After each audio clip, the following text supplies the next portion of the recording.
next guest. It's Xi Van Fleet. She's a survivor of Mao's Cultural Revolution in China, and she's got a brand new book out called Mao's America, A Survivor's Warning. Ma'am, great to have you back with us. Thank you. Well, thank you so much for having me back. Tell me, first and foremost, what do you make of all of these campus demonstrations in support of violence against Israelis? Well, they are the same people, aren't they? They are the same people supporting BMM. They are the same people that supporting radical gender ideology. Now they're supporting terrorism. Same thing, same people, and the same toxic ideology. And that is Marxist ideology based on oppressors versus oppressed. Familiar to everyone by now. And that's the ideology I was taught when I was little in China. And the whole world was divided into two, oppressors and oppressed. Oppressors were the evil people, and oppressed were the virtuous people. And who were the oppressor? The people that used to own property and the land. Even after their property and land were taken away, they had that title, and they have to, it's part of themselves, and they passed down to their children and children's children. And the Cultural Revolution was all about against those who were classified as the oppressor, or in Chinese word, or in CCP's term, the black class. So in that construction, oppressor versus oppressed, if I understand it correctly, the oppressor is always wrong no matter what, and the oppressed can never be wrong. And the virtuous, not just they can never be wrong. And anything you do to the oppressors was justified. That include everything, raping, killing, kidnapping, and torturing. And that's what the Red Guards did to those so-called enemies. Tell me about your book, if you would, Ms. Xi. You've got Mao's America, A Survivor's Warning. Tell us what you wrote about in this book and what people will get if they read it. Yes. First off, I want to tell people that this is a book that it's not that I want to write it, but I had to write it. Because in this book, I laid out the parallels of the two cultural revolutions. One was the Mao's Cultural Revolution that I experienced in China 50 years ago.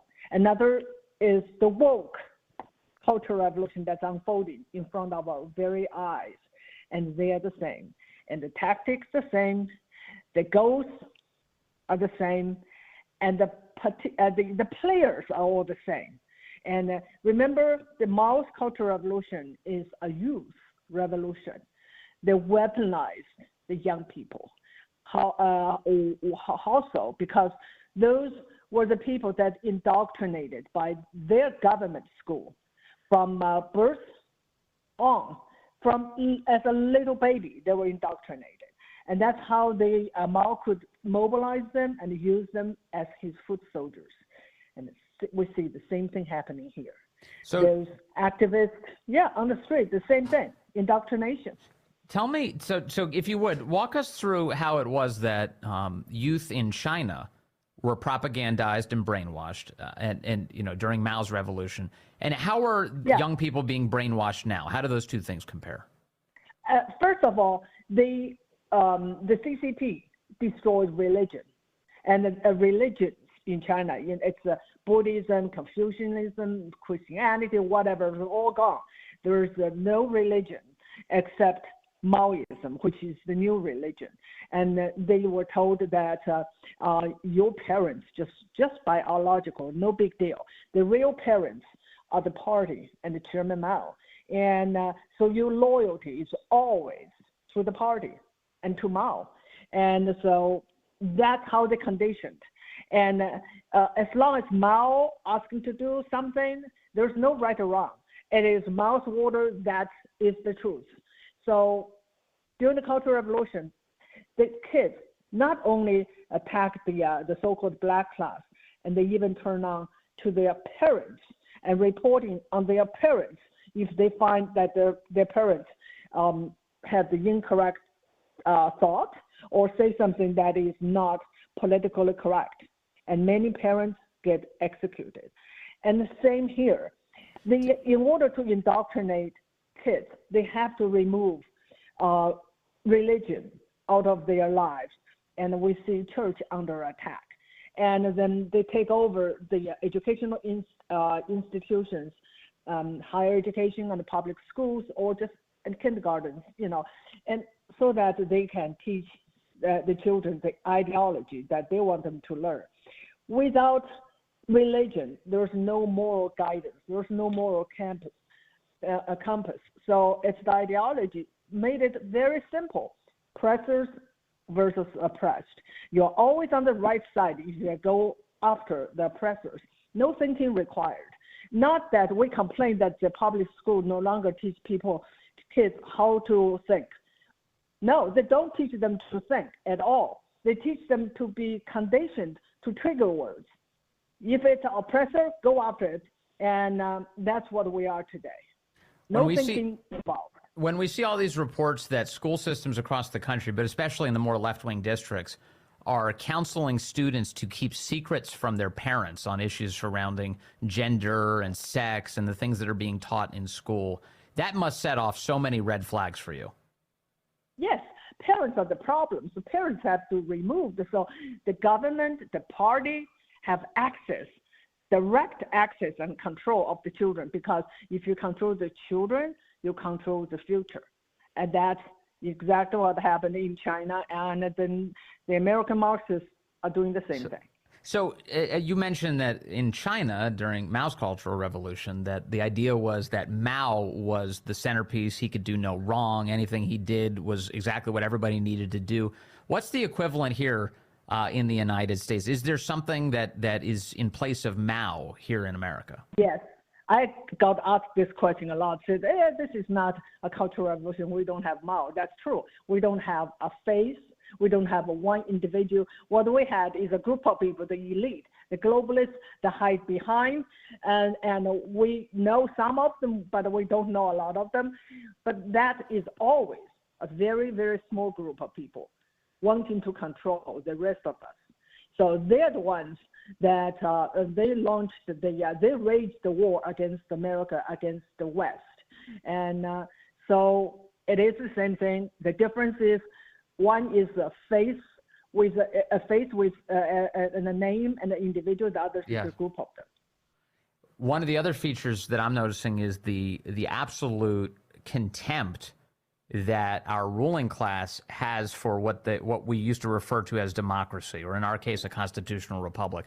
They do not like the opinion of the American people when it works against their goals. For instance, we're hearing the White House lately saying that Americans are just too ignorant of how good the economy is, and the reason Americans don't think the economy is good is implicitly is that they're stupid. That's what the White House is saying. They don't use those words. They say, oh, we need to keep telling people about how great Bidenomics is. But at some point you have to admit, actually, no, the economy is terrible and the American people are right. They depend on people being ignorant, not only ignorant. So now the slogan, we have heard that from the World Economic Forum, have nothing, own nothing and be happy, right? In most China, we have nothing and we have to pretend to be happy. If you look like you're dissatisfied, you are a problem, you are resistance, you'll get into trouble and identified as a dissident, and you know what happens to those people. So that's what's happening here. Yeah. So you have to be content. You just even if you don't agree, but you better agree with them. That otherwise you will become a dissenting voice, and where we're going is the same direction. Eventually, there is no truth. The party controls the truth, and all we have to do is obey and agree. We're speaking with Xi Van Fleet. She has a new important book out called Mao's America, Survivor's Warning. And Ms. Xi, when you see the raids, the SWAT team raids on, for instance, pro-life activists who pray outside of abortion clinics, or you watch as now over 1,000 January 6 defendants are pursued for merely being in or around the Capitol building on January 6th of 2021. And not only are they pursued, but then they're subsequently locked up. Are you seeing the same parallels as you saw in China? Yes. In China, here we have two-tiered justice system, even though the left pretend it's not the case. In China, they openly said their system is two-tiered. The justice only applies to the allies, the red class. And for the black class, no justice for them.